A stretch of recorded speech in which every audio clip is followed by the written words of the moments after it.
I am going to use the terms legal and illegal, and I don't mean that in a criminal way. When I say illegal, there are things that are illegal that are not criminal. You can jaywalk and go through a red light. But I think that when you say legal, you mean it's that someone has followed the rule of law and the procedures. That's legal. When they have not done it, it's illegal. And I think those are acceptable terms. I am the grandfather of 2 legal immigrants, one from China and one from Guatemala. I've been to both places. We went down with my daughter and son-in-law to pick them up. China, probably better organized in the way they handle the kids than Guatemala.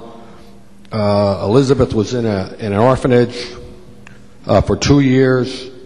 The cities in China are fairly modern. I don't think that any of us would probably want to live there, but, you know, better than the rural areas. The rural areas are back hundreds of years.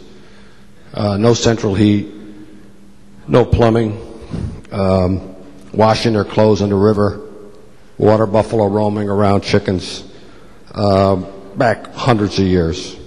Guatemala is poor both in the urban and in the rural areas. But in the urban areas, when you land, you'll notice right away there's street kids.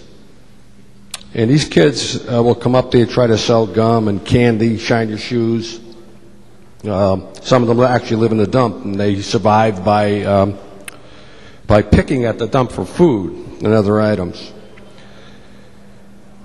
The kids actually fight for spots at the airport and at street corners to sell the candy and the gum. Bigger, stronger kids get the best spots. It's violent, it's dangerous, it's survival of the fittest. There's no safety net. So I guess my whole point in that is I know why people want to come here. You understand that? I get it. I don't blame the parents of the folks who are here illegally for trying to get here, because where they came from has so much less opportunity. But I also know the difference between legal and illegal.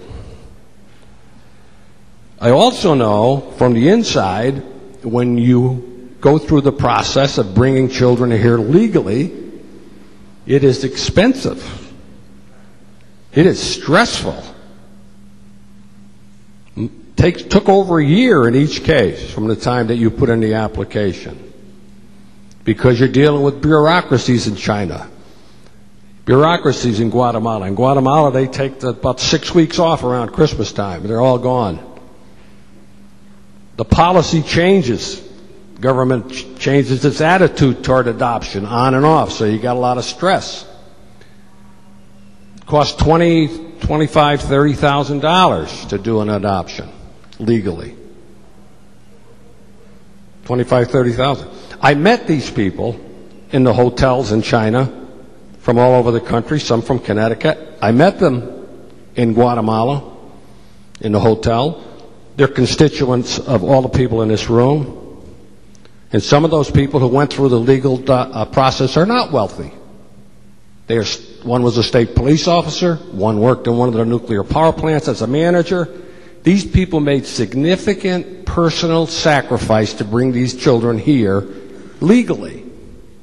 Significant personal sacrifice. Some of them, one lady had all grown children, and she went and adopted a young Chinese girl. There's a young intern right here in this building whose mother and father adopted 2 youngsters from the Ukraine. He's their youngest, or he was their youngest, until they adopted the other 2. They're not real wealthy people. They just made a personal sacrifice to do it legally. So I guess if, as Senator Bayh and Senator Leone said, there's nobody who doesn't want to give these kids the opportunity. Nobody. Why would you want to do that? We're all from that kind of stock. Well, why would I want to deny anybody? But the fact of the matter is, the truth of the matter is that there's limited slots at the state universities. There's limited amount of dollars that we have for the state of Connecticut to provide education for kids. So if it was some magic system where we could just had unlimited slots and we had unlimited money, by all means. But make no mistake about it. In this process, there are winners and there are losers. To hear some speak about it, this is a win-win. If it was a win-win, then it would be on the consent calendar, wouldn't it? It's not a win-win. There are losers. So I guess some people say, why punish the kids of parents who came here illegally? Good question. Why would you punish them? But I would rephrase it a little bit. Why would you punish the kids of parents who made the sacrifice to bring them here legally? Because that's your choice. Somebody's going to lose in this system. It's going to pass, and the governor's going to sign it. I understand that. But there are losers. So if you're going to vote for this, please understand that there will be losers. And I guess I don't really understand why my Elizabeth and my Andrew have the possibility of being a loser in this system when their parents did the right thing.